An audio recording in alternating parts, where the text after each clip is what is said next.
5, 4, 3, 2, 1. And it's live.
This is Leicester Till I Die TV. Watch and subscribe on YouTube and listen on your podcast platform. Hello, good afternoon, good evening, good day, good night, wherever you are in the world. That's going to apply to you at some point. How are we doing? This is LTID TV and this is the preview show. How are we all feeling for another preview show?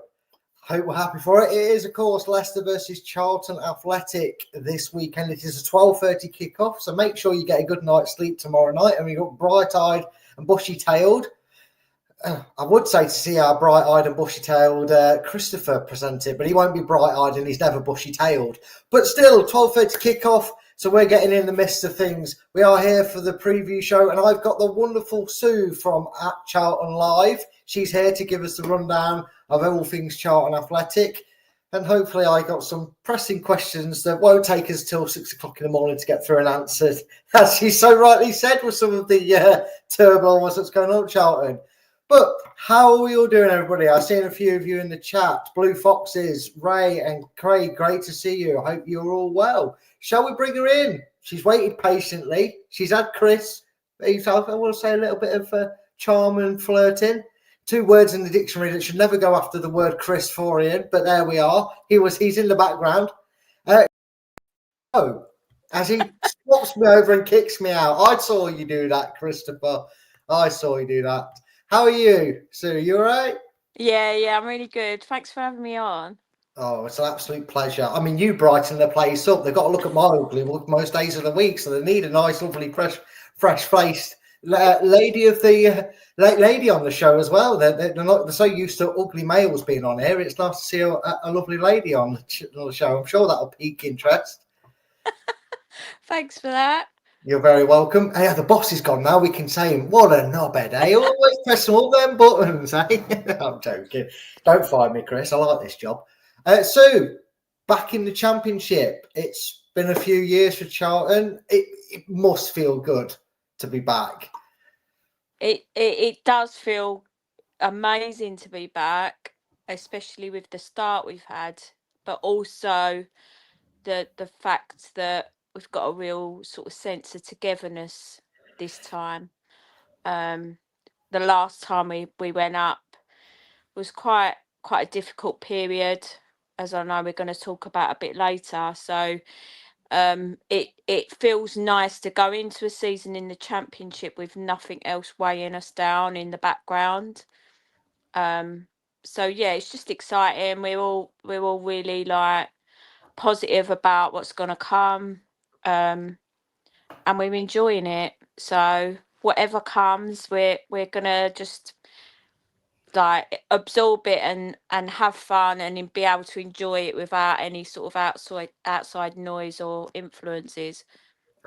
Yeah, it's lovely to hear. It almost sounds like how we Leicester fans felt a few years ago prior to this, because you come into it with a positive attitude, almost not necessarily nothing to lose, because obviously you want to stay in the Championship and maybe not this season, but definitely obviously push towards promotion in a few seasons' time. You want to, re-establish yourself and get back amongst it. Whereas Leicester fans, it's very indifferent. You know, we've got a bit of a toxic atmosphere. in the club. The board are silent. We're going to talk about some of your board, ownerships beforehand, which might make us feel a little bit better about us at the moment. But still, yeah, it's nice to have a refreshing field. And, like I said, the start you've had as well, it's kind of bounced on. I mean, let's take you back to a really good time. 2024-25, you obviously came up via the playoffs. You finished fourth. We all know the psychological mantra on the playoffs. It's usually better to finish sixth in there because you're usually riding some momentum. And, 9 times out of 10, that team goes on to win it. First of all, obvious question, how did it feel, actually, the relief of winning the playoffs? How did you feel going into the playoffs? Because you weren't a million miles away from automatic, were you? Yeah, we got really close to it, and I think there was just a couple of results that sort of really. I mean, it was weird because obviously we had not a great start to the season, so I think a lot of the fan base were very much like, oh, it's going to be another sort of mid-table, like nothing season. And then when we started picking up the results just before Christmas, we went on this just amazing run. And I think we were so like, it was getting to the point where even like on our podcast, Louis, he's the host, and he's just renowned at the time for just being, I would say, not negative, but like realistic.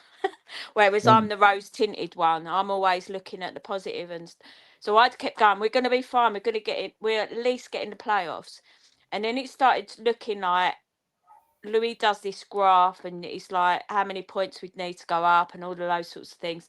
And it really started to go like a lot of the fan base was like, actually, we could do automatic. And yeah, it was just so close. But then even just getting in the playoffs, we were like very much like, we just don't want Stockport. We don't want Stockport. Thankfully, we got Wickham. And I mean, I lost the home. I missed the home leg because I missed a flight back from America. So I watched the game on my phone in JFK Airport, crying my eyes out. But it was amazing to get back to Wembley, as we always win at Wembley. And that day was just unbelievable. And I think I'd always had that belief in Nathan to do really amazing things with us, and I kept sort of saying, we're going to do it, we're going to do it. And I think it was partly me trying to convince myself we were going to do it, but also a genuine belief in the team that Nathan had built, and like the work that he does with the squad. So it was just, Wembley was unbelievable. Again. Yeah, it's nice to say again with Wembley, isn't it? I remember in the early to mid 90s, we used to joke that Wembley was a second home from the 90s to the 2000s. I mean, I think we made 2 cup final appearances and 3 and like 5 playoff pushes in that 90s. We had several appearances at Wembley. It was great. But yeah, I mean, Ray says here, Sue definitely brightens up the place. He's not wrong. Definitely does. I picked the wrong time to wear the black 90s kit because no one can see the logo on it. I'm a bit disappointed in that. Oh, you actually got a football shirt on there. Yeah, you wouldn't know, would you? I don't know if it's the light in my house that wasn't bringing it, but no, you can't really see it if I lean forward. Maybe there you go. Walker's Crisps. Maybe it's just the lighting in this house. I might need to sort that out. That's a bit better. There you go.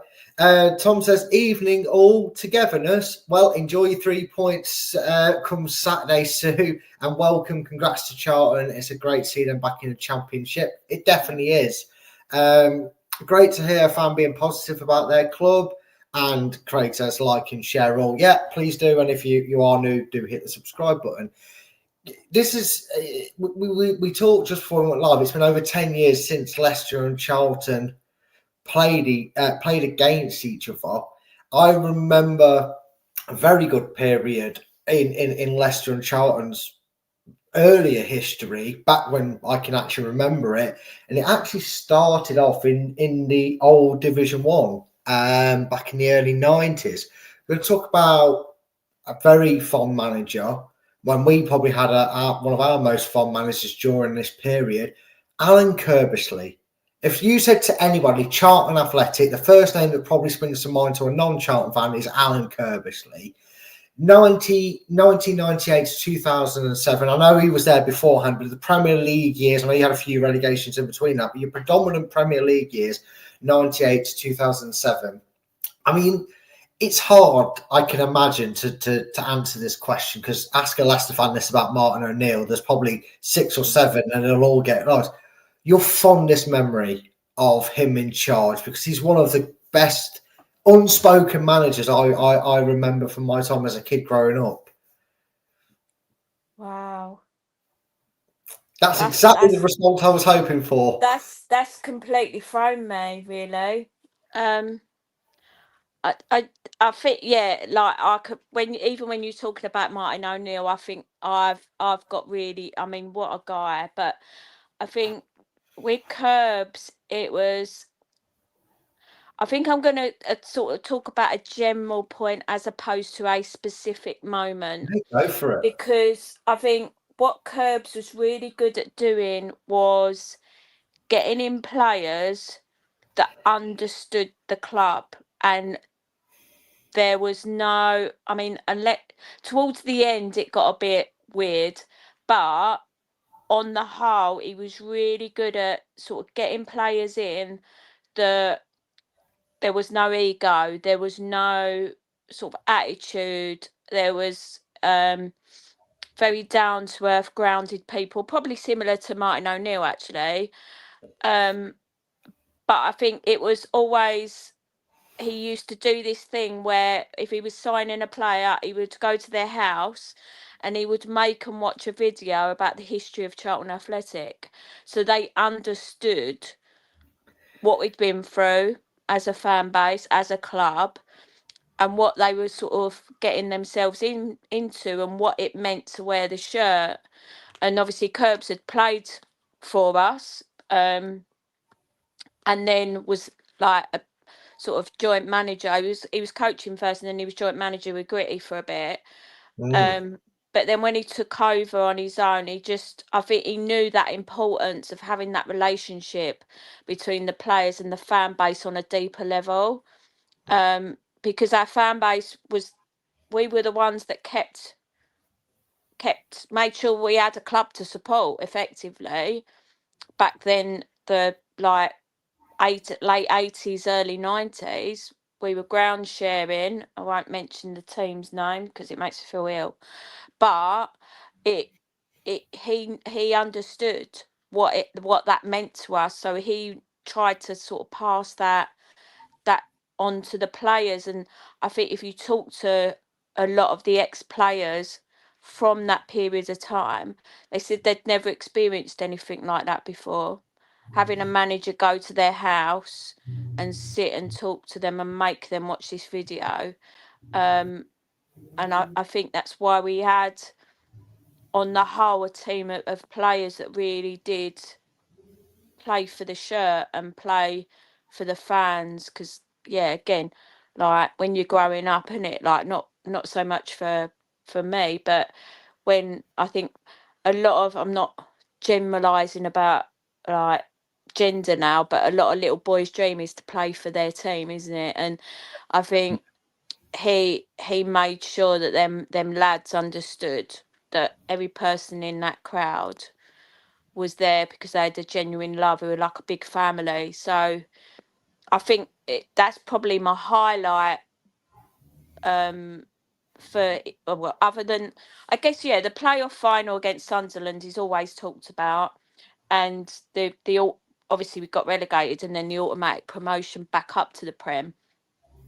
But I just think, just as a whole, his management over that period of time, he was just really good at picking the right people right up until probably the last season. Yeah, I mean, you had that season just in and around that period before, you kind of did it, in Icarus, if you will. You flew a bit too close to the sun. You started to try and and it feels almost scarily symmetrical to how Leicester have gone since their recent success. They casually started building, and they've seemed pulled away from the mantra, maybe in fear more, that they felt they had to buy these players. They had to spend big, because if you don't do this and you don't do that, you're not going to do it. And now look at the situation we're in. But you almost pulled off one of, at that time, would have been one of the biggest, not upsets, but the biggest shocks in a long time in the Premier League. We got embedded into the idea that it was Arsenal, it was Man U, it was Chelsea. They were going into Europe season after season. There was Liverpool were usually the other team, by hook or by crook through most of it. But you were on the cusp of European football. I mean, how did that feel? At the point when you was there ever a point you let yourself think, yeah, this is it, we are going to get it? And then how did you feel when you ended the season and you were sat seventh, which would have been European football in today's rules and regulations? But how did that season compare to other seasons? I think it was always, even though he was up there for that 7 seasons, it still felt like that fairy tale. Probably a bit like yourselves. It still felt like, wow, are we actually in the Premier League? So then when the European thing was like, I mean, effectively everyone says it was the fact that Scott Parker left us that kind of scuppered that. But I mean, at the time, I think we all just was in disbelief. So it was like, I think unless, when these things happen, that you're watching your team and it almost feels unreal. And someone pinch me and I'll wake up and I'll be still sitting at the bottom of like League One or whatever. It was such a surreal experience. I can't really put it into any kind of emotion or feeling.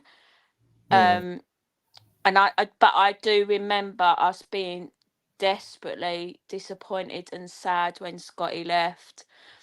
And a lot of fans still carry some bitterness towards him for that. I don't.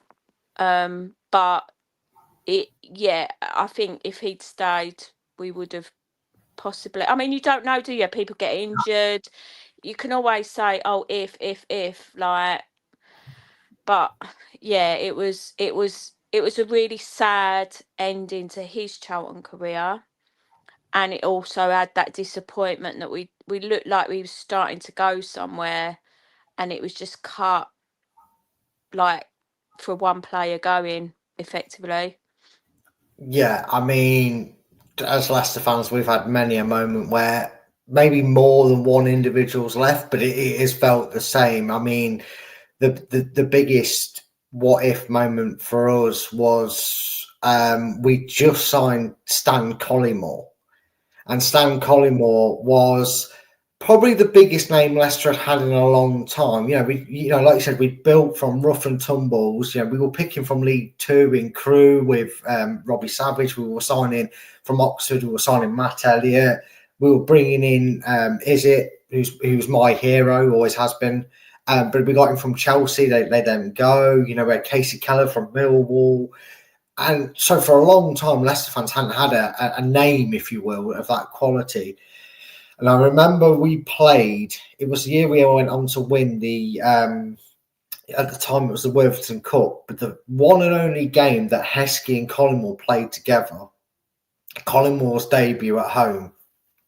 We won 5-3 against Sunderland. And then Liverpool put in an £11 million bid for Heskey, and I think he already has some condition with Leicester that if they ever bidded for him, he'd be free to talk, sort of thing. And that's the biggest one of them what if moments. Had he stayed, what we'd have done. We all know what happened afterwards, but I hate to say it, but had Peter Taylor had Collymore fully fit and a Heskey to work with, because we know O'Neill was always going to go once Celtic came calling, but had they been fully fit and available to him next season, Because at one point we were like you, we were top up until about September, October time. We were thinking, oh my God, we could, but then you say, well, if that doesn't happen, do you go on and win the Premier League like you do in 2015, 2016? And you go, well, maybe not. I always like to think like you, that things happen for a reason. That was obviously a really good time for Charlton, and it was obviously one that will, it'll go in your archives a bit like us with the O'Neill as a great Charlton era for yourselves. Leicester fans maybe want to listen to you a lot here in this part, which I hope they've listened to you all the way through. But there's a lot of discontent with our ownership at the moment. It's been slowly boiling ever since the tragedy, unfortunately, since the Sun has taken over top. Patience has now worn thin. There was a lot of forgiveness and a lot of understanding with things not going right for the first few seasons. A lot of fans' patience. Now it's starting to get toxic within the fan base as well. Suggestions that he should sell. Some people are saying sack the board. Some people are saying get rid of the Rudkins of the group. Some want them all gone. You had a very, very Marvel period. I mean, we all thought that Watford had a revolving door. Charlton are the advert for it. I'm going to butcher his name, so please don't scold me for this. But Duchelet, Roland Duchelet. I don't him, that guy, Duchelet. Ownership for 5 years, 2014 to 2019. I mean, he sounds like the owner from hell. I mean, what was with the manager merry-go-round? I know. Obviously, you dipped in the Championship and in League One, and that during his period. Was it the owner from hell? Was it just bad management choices, or was it a mixture of both? What happened in that 5-year period to take you to where you went after that? So I think with Roland, it was weird. He didn't understand how English football worked, and he had an amazing. I'm being very sarcastic when I say this. An amazing CEO in a lady called Catrienne Mayer, and she was a lawyer, never worked in sport, never worked in football, and so we had our beloved Sir Chris Powell as manager. Leicester And icon as well. Played for yeah, both. and he got us promoted to the Championship on our highest points tally ever. So when he came in, the squad was a bit sort of depleted. It wasn't doing well. So he had a big old clear out in the summer. We had 15 new players enter the club in that summer, and for no money at all. Bearing in mind, Chris got us promoted to the Championship that season with our highest points tally ever, and then what Roland was doing was sending over players because he owned another couple of clubs. Yes. So he'd send over players from Standard Liège. I can't remember the name of the other club, but what Pally said was they'd be in training and then some guy would just turn up at the training ground with a suitcase and he'd be like, "Who are you?" And he'd be like, "Oh, I'm your new goalkeeper." And it just became horrific. Like, he was sending players over. I mean, if you'd seen this goalkeeper, his surname was Thuram, you would think he'd never touched a football in his entire life. We And had a few of them. we just had a series of these players being sent over, and what Powley sort of reflected on after he spoke about it after, he was very respectful at the time, but after he's always respectful, but he never really spoke out about what had happened. And he'd say, like, Roland would be on the phone to him constantly or emailing him constantly and saying, "Why are you not playing this player? Why are you not playing that player?" So I don't know if anyone remembers, probably not from your end, but we had a really good FA Cup run and we was away to Sheffield United. Yes. So Halley did. I don't know whether he did it deliberately or whatever. He's never spoken about it.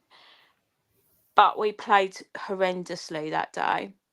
And we lost. And he got the sack the next day. Yeah.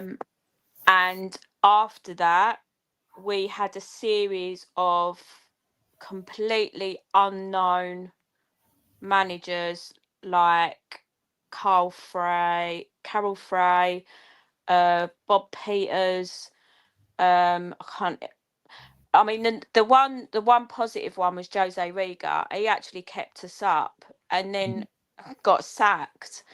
And then I think Bob Peters came in, and Carol, who was one of Jose's assistants when he was manager, we ended up bringing Jose back. I was going to say, I think you brought him back, didn't you, Riga? Yeah.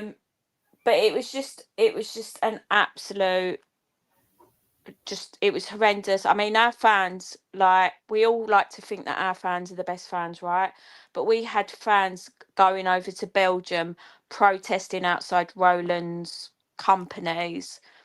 One of our fans drove a black taxi cab with Roland de Chalet out, plastered all over it across Europe. We had the things where we was interrupting games by throwing things on the pitch, which I don't obviously legally advocate for, but it did the job because it brought the attention to what was going on, although the EFL still chose to not do anything about it. And then it was strange because he kind of then let people just get on with stuff for a period of time, and then he came out with this, I don't want the club anymore, I want someone to buy it. And then it was even further car crashes, really.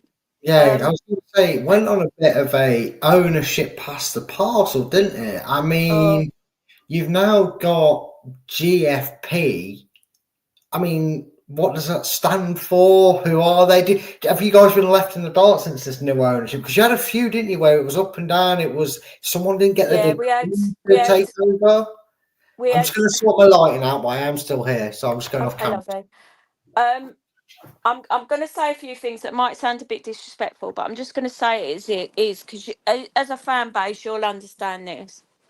But we had an ownership came in that were called East Street Investments, and they consisted of a bunch of crooks, effectively. One of them we renamed the Fake Sheikh because he was supposed to have been from, I think he was from Dubai or somewhere like that, and he was supposed to have been minted.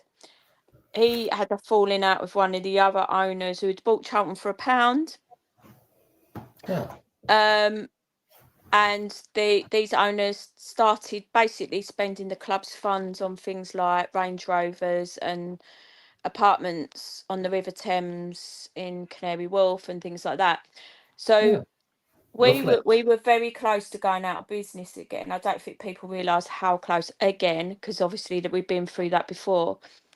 And then we got Thomas Sangard came in. So he's a Danish American, apparently multimillionaire.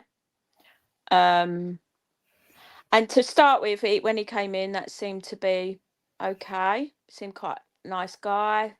Seemed to listen to the fans and speak to the fans, be friendly. But then he decided he wanted to be a rock star.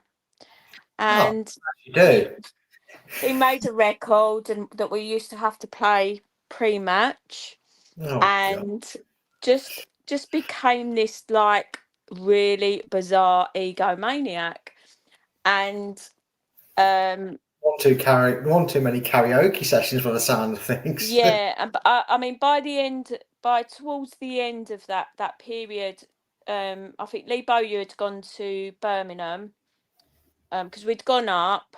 Yeah, he was successful with you, wasn't he, Lee Bowyer? I was reading about as much as I could. Bow's quality. And then Johnny Jackson took over. It was really weird because Johnny was assistant manager, and the fans were like really pushing for him to be like made manager. It took Thomas Sangard 15 games of Johnny winning to then give him the job. Only two. So we had our Player of the Year do at the end of the season. We'd finished like all right. I think we was like 12th or something. Yeah. Had an all right season, and they were having a conversation at the Player of the Year about what players they were going to get in, planning for the next season. Following day, Thomas flies back to America and rings Johnny and sacks him on the phone.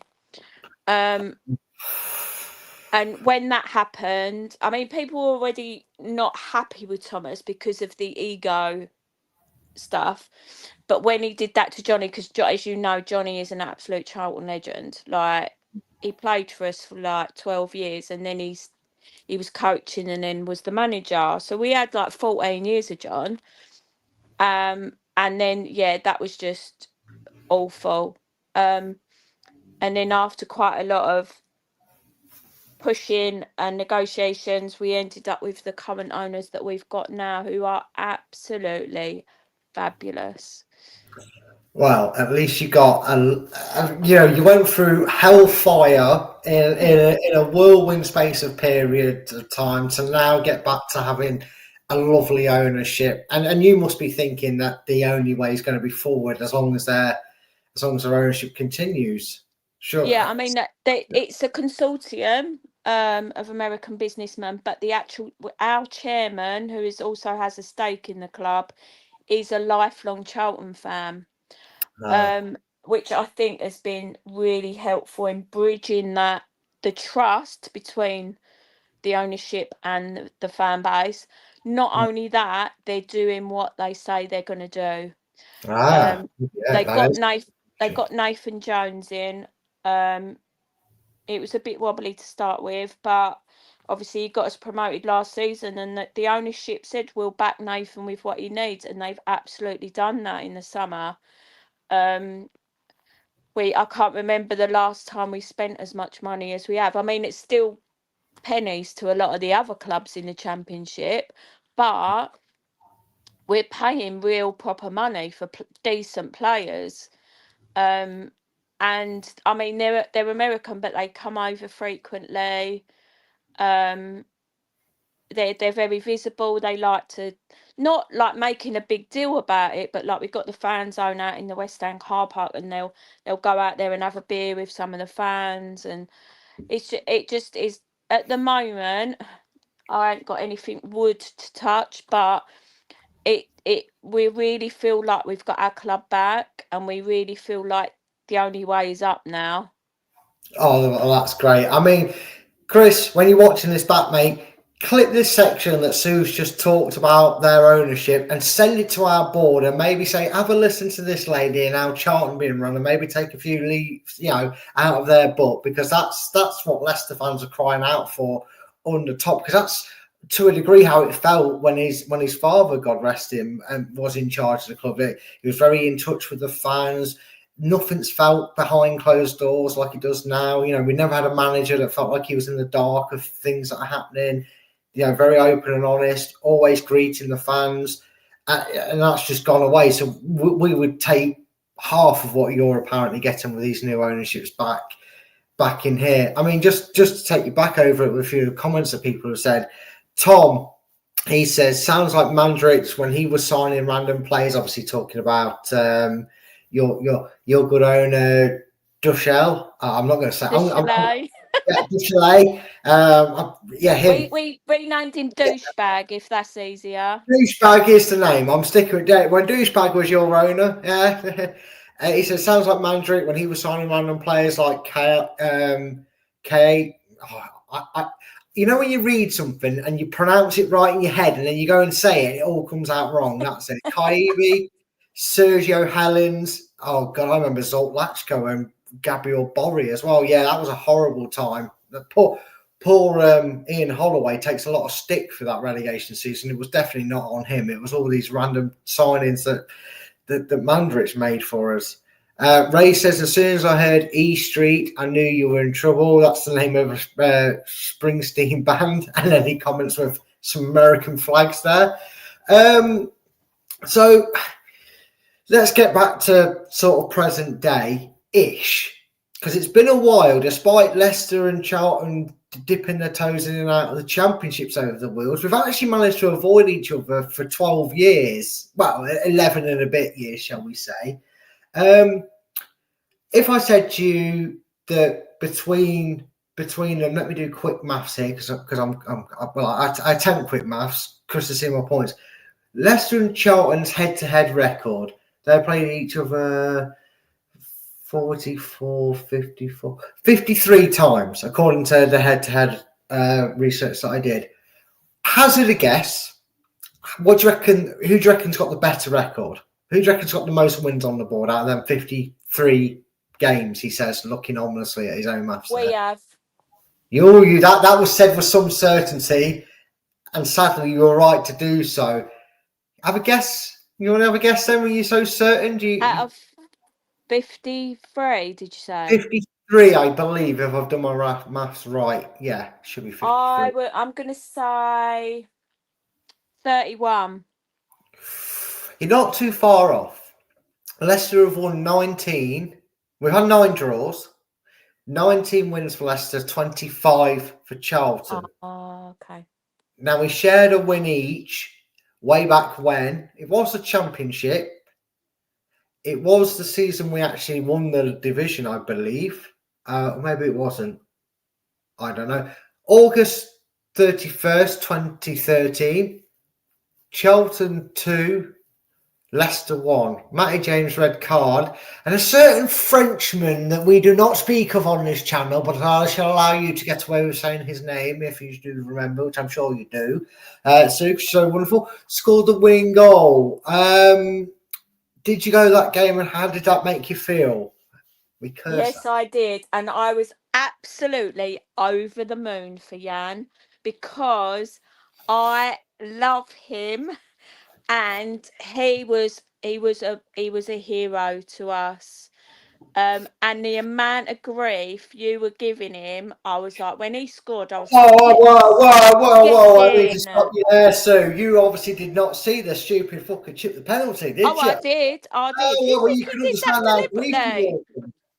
Yeah, I'm sorry, but I'm sorry. No, take a penalty, normally miss it, no problem. Don't do that. It gives me nightmares, Sue. You can't say I'm not. He scored some amazing penalties for us. Oh, well, I'm glad he learned to take them for you. He obviously probably thought I'm never doing that again after that.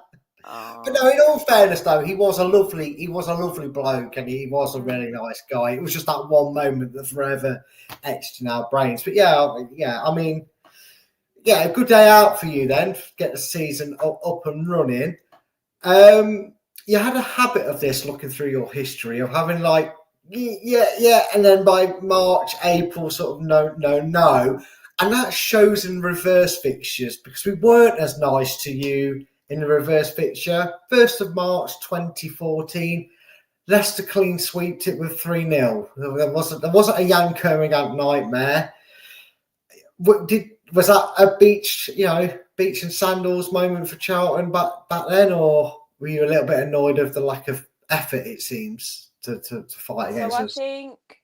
I think thinking back, that was not too long after Pally had been sacked. Yeah. And so I think we were just in a bit of a mess at that time. But you're right in saying like we did have a bit of a habit of just completely dropping off the end of a pier at going towards the after Christmas. We'd have sometimes Christmases were all right, but then we'd sort of go on a bit of a slide. So I think the club was in quite a bit of turmoil at that time. Chris had been made to sell Super Jan to Bournemouth in the January. We'd lost quite a few of our key players. Dale Stevens went to Brighton. So we'd lost some big players and they weren't replaced. Well, they were, but they were from like people we didn't know or had never heard of, and so I think that probably contributed towards it, although it wasn't the entire. We just wasn't. I think the whole club itself was a mess at that point. So I think when things are chaotic off the pitch, it does have an impact on the pitch. I don't care what anyone says. It does affect things on the pitch. Yeah, I can imagine the uncertainty, if nothing Mm. else, of what's this guy going to be like. You know, it was the start of douchebag coming around the corner as well. That obviously then escalated things even further.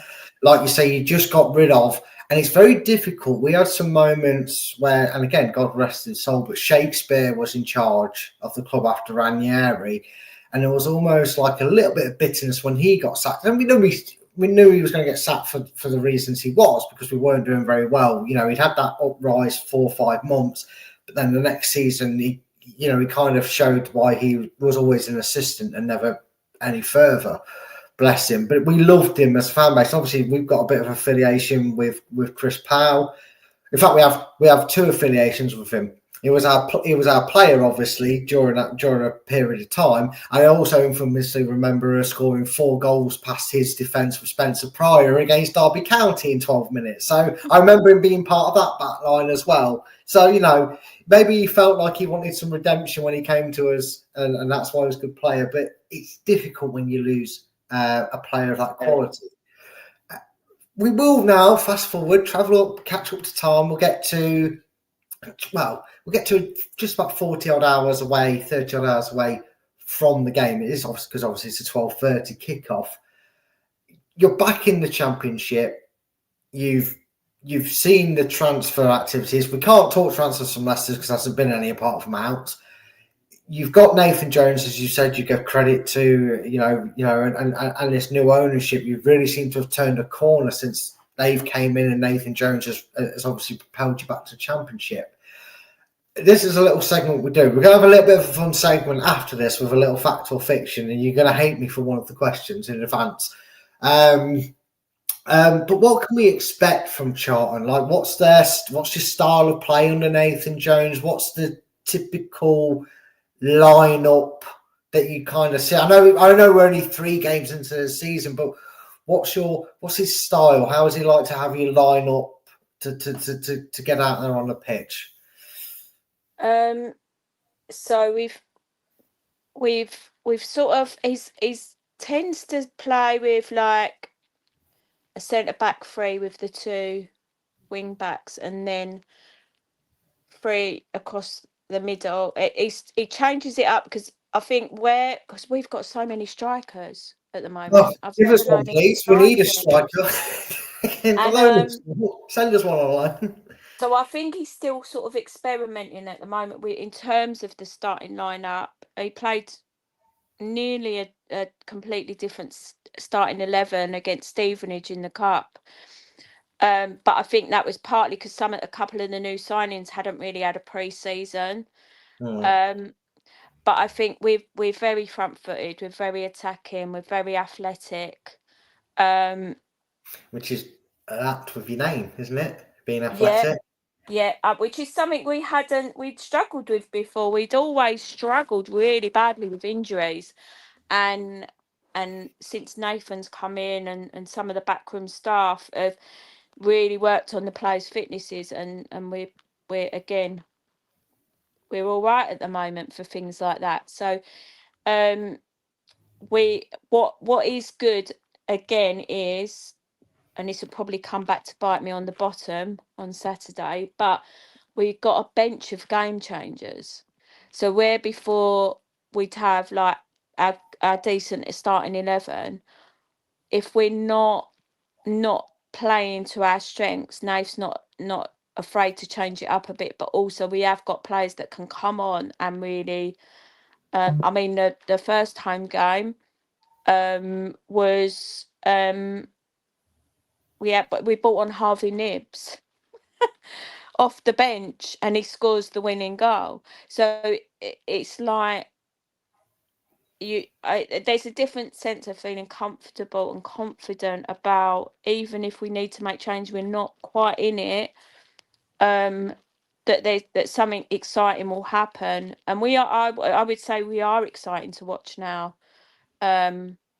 Nathan is very, very, as everyone knows, is very passionate and very demanding of his players.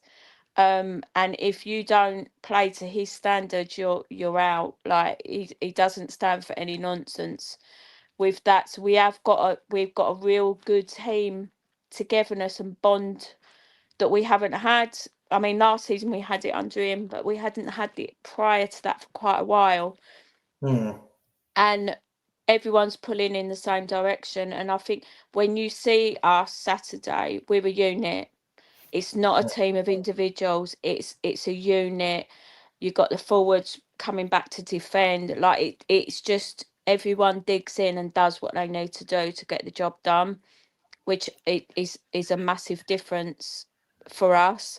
But also absolutely amazing to watch, because that's all you ask of your players, to give it 100% and just play right till the end, because as well, you get to 90 minutes and some of the players start getting a bit sloggy or whatever. They don't give up. They don't know how to give up. So yeah, I hope I've covered all your questions in that. No, you've definitely covered all that, and I'm now even more worried about playing than I was beforehand, because Preston came at us. Preston were athletic, and look what happened to them. I'm almost dreading asking this question, because when I asked this to the Preston fan, he picked the guy who ended up going on to score the winner. If there was one player who you would put on a pedestal above the rest, for Leicester fans right now, it's Monga. Because he's lightning, he's 16 years old, he's hungry. He's one that's probably shown that determination. And this is going to be confusing too. Is it? Ray says too many strikers must be nice. But who's the one that Leicester fans should be going, oh God, don't let him get on the ball? Well, no, we don't want to see his name pop up. Any player on the pitch? Yeah, any player. Any player could be goalkeeper. Carey. Who was that? Sorry, I was talking. Danny Carey is one of our midfielders. We got him in from Blackpool, I think. Oh wow! So he got man of the match the first game. He's strong. He's a never give up player. Only in those couple of games he's played, the fan base are raving about him already. Yeah, he's just. I think he just epitomises that Charlton heart, even for that little time we've had him, because he came in the summer. I think he's definitely one to watch. But it is really difficult, because, like I say, we've got players like Lloyd Jones, who's absolutely phenomenal at the back. I mean, and he got named in the PFA Team of the Year. Unbelievable defender. And I think if he hadn't struggled with injuries over his career, he would definitely be playing in the Premier League. Yeah, it's really hard to just name one standout at the moment, because it is very early days. We have got quite a few new players, but there is a lot of quality and depth in that, like the strength and depth in the squad that we've not seen for a long time. So, but I'm going to go with Sonny. Well, there you go. Sunny is as sunny can get. It's always nice when it's sunny outside as well. So there you go. How many more of them can I make up? Who knows? It's some bright idea. Put me in charge of it. That's the last one. I promise. Now that one got a deal. There you go. That one worked. Ray says this is going to be confusing to watch for a Leicester fan playing together as a team. Yeah, we used to play like that many moons ago, but now they look like, on paper we look like a great squad, but in reality we look like 25 strangers. Spiritual says, is Monga leaving? Don't know, mate. I don't know a reason why. I know Chris did a little show on it. Go and watch that, see what intakes on that. Is Al Canoes playing for Leicester City? It still is. Still is. Whether he'll play on Saturday or not, we won't find out till about 11:15, 11 sort of time. Find out on the watch along. Come and join us there, Spiritual. Right then, normally before the end, I get your score predictions. I will get them off you. I'm pre-warning you now. I apologise in advance. I've started this tradition, and I'm going to see if I can do it enough and people like it enough that Chris will give me some fancy jingle music to play. I've gone with the title Fact or Fiction. It's very simple. 5 questions. They are true or false. They're relatively easy. I try and pick maybe one to trip a fan up. Didn't work last week. Let's see if you can get 5 out of 5. Are you ready for your Charlton Athletics Fact or Fiction? Yes. So the first one's easy. It's the red herring. Everybody gets these ones. It's like asking £100 on Who Wants to Be a Millionaire. Charlton Athletic play their home games at the Valley. Fact. Yeah, that is it. Jeez, I didn't realise it. Yeah, go on. Yes, it's red herring. Now you got past the easy one, so you're starting to think you can get the £1 million. Hold your horses. The next one might be Now you can refuse to answer this one, but I will give it you as a wrong answer. You can just nod or shake your head if you don't want to. You'll understand why. Charlton Athletic once were forced to ground share with Crystal Palace. Fact. Oh, you said see, I've upset her with that one. Do you know what? I actually feel sick now. I'm sorry. I nearly said the other club, which would have been West Ham. West Ham's lovely. We love West Ham. Yes, I wish I'd have wrote that down now. I can't edit it. I'm sorry. 1,000 apologies, Sue. Now, this one I put in because I don't care if you get it or not. I'm just a big fan of the show.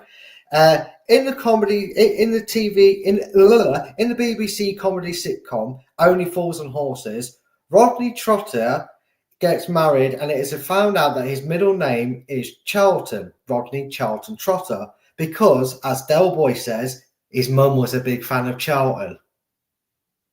Fact.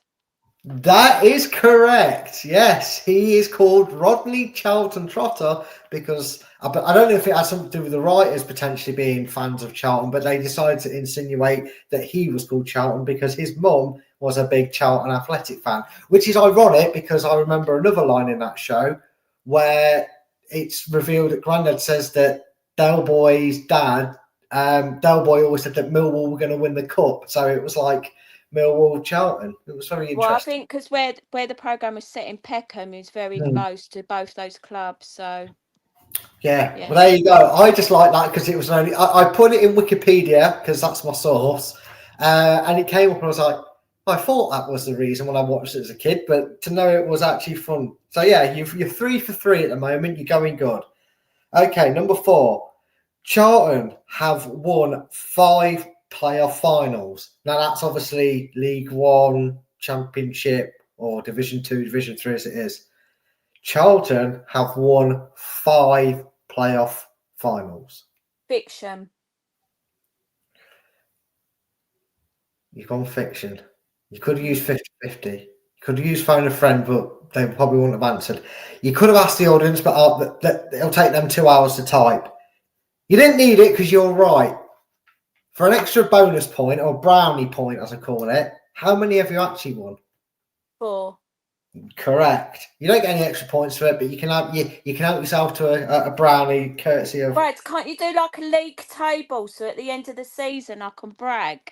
See, you might just because you will be top. I'll have to see how many get the perfect score. I might have to make these harder, but I felt horrible for my second guess because I didn't do one with the Sheffield Wednesday fan because I didn't have the idea, unfortunately. I might get him back round to do it, but we'll see. I might try and make these a bit harder. Okay, your final question. Aside from the Addicts, another nickname for Charlton is Red Roosters. Fiction. You didn't sound like convinced. No, you know what? I was conscious of not saying. I was with my F's. I was like, it's definitely fiction. We're the Red Robins. That was my trip up one. I thought if I put something close to Robins, they won't. Yeah, that could trip her up. Because the other one was the Valiants. Or Valiants. Yeah, Valiants, yeah. Yeah, I thought, well, that might be an easy one. But the Red Robins, if I say Rooster, they Chris has said only a woman would want to brag. That's not true, Chris, and you know it. How many points on the prediction league did you get, mate? Again, is it one?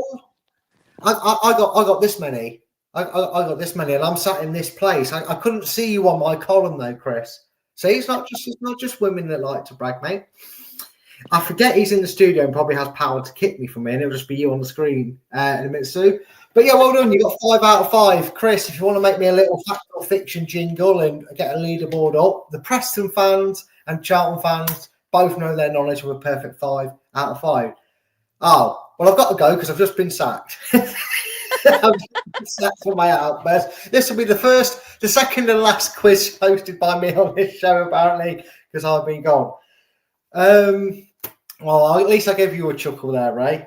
Right, as it is, 12:30 Saturday, the early bird catches a worm, as they say. Charlton might catch Leicester cold. How are you feeling about this game, and what is your score prediction, Sue? And then I'll let you know mine, because I'm stupidly optimistic for some stupid reason. So I think it's going to be more.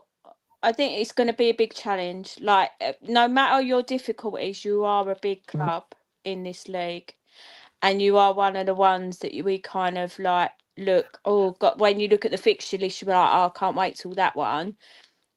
I do feel like maybe some of your off the field stuff going on might be a bit of a distraction, but I'd be happy with a point. I'd be over the moon with a point. But I think we're gonna snake it 2-1. You know what? I don't know if I don't know if anyone in our predictions league has actually gone 2-1 for Charlton after last week's. Cheers, Chris. Yeah, don't put yourself down like that, mate. I know you're on next, and you're going to. Speaking of which, stupid is as stupid does. This stupid is going to be on the prediction show that's on after here in an hour's time at 9 o'clock. If you want better advice on how not to do things, tune in so you can get Chris's predictions. I'm definitely never coming back on this show ever again. I'm no longer his right-hand man. I'm his right-hand something, a backhand more like. Sue, it has been wonderful talking to you. You have definitely brightened up my weekend in preparation for the game because I was dreading this game. Sue, you've been wonderful to talk to. You've definitely brought a smile to some supporters' faces. Just let everybody know where it is they can follow you and what you've got coming up on the Charlton Live. So if you want to follow me, I'm on Twitter, SusieSue8. But yeah, our Charlton Live, we do every Thursday and Sunday. I'm not always on it because we've got a team of people similar to yourselves. So Thursdays at 7. So I've missed the Charlton one tonight for coming on and chatting to you lovely people. But Sunday morning I'll be on Charlton Live at 10 o'clock on YouTube. So we go out live on YouTube, but then the usual places for catch up. So yeah, it'd be lovely to see you, and then maybe I'll come on the return show when we've got you at yours. That I'm sure you'd be graciously accepted. Unless you beat us like 6-0 this time round, we might have to reconsider the role. But I'm sure we'll definitely have you back on in the future when the fixture is reversed back at the King Power. And guys, obviously, make sure if you haven't already, only if we win. That's the deal. Terms and conditions. It's in the fine print. You know what, Chris? After Preston, I'll take the draw. He's doffed his cap. I don't know if that's doffed his cap to you or he's got an itchy head. But no, honestly, guys, if you go over to Charlton Live, give them a subscribe, give them a watch on Sunday. At least if nothing else, you'll either be able to cheer on the fact that we actually got 3 points, or you'll see happy fans of what it looks like to be happy about your club. So go and do that. Go and check them out. And once again, Sue, thank you so much for coming on. And thank you to everybody who has got involved in the show tonight. It's been wonderful having you on.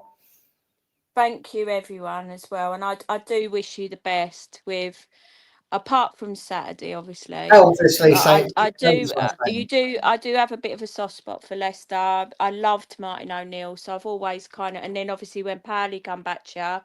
So I think, yeah, I wish you all the best in the behind the scenes, and maybe contact our supporters trust for advice on how to get rid of an owner.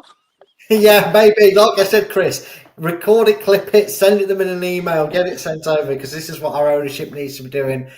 Again, one last time, thank you, Sue, for coming on. And again, just like yourselves, after Saturday, all the best for your season. I hope you do well. A bit like yourselves in the same era, because of Curbishley, I have a soft spot for yourselves. So I hope you have a successful first season back in the Championship, and it ends with you guys staying up. Thanks very much, Sue, for coming on. Thank you. That was Sue, everybody. She was wonderful, wasn't she? She definitely brought a smile to some of your faces. Can I get myself more central? We can. Oh, I've got bigger now. No, cover your eyes. You don't want to see this. This is overgrown beard. That's what it looks like. Thank you for everybody for joining in with all your wonderful comments, especially Ray, who was ever present throughout. And he says, cheers, Sue. To you as well. She was brilliant, wasn't she, guys? Come back at 9 o'clock as Chris has sneakily edited. He didn't think I noticed, but I did say week 2 before. He's just still in pain. He's crossed over to week 3. But join us back here within the hour. Go and have yourself something to eat. Get yourself one of these. Not the mug. The inside contents. A hot brew is what I'm about. Although, yeah, maybe. Yeah, and this is the only cup I'll be getting this year. Yeah, maybe that's the case for Leicester. We'll come back here at 9 o'clock for Predictions League and learn 6 easy steps on how not to predict the Championship. Brought to you by Chris Forian. Until next time, guys, as I hopefully press the right button here. If I don't see you soon, I'll see you shortly. Goodbye. Thanks for watching. These videos are tremendous. You'd better like them too, or I'll be back. This podcast is proud to be part of the TalkSport Fan Network. TalkSport. Powered by fans. That will conclude this evening's entertainment.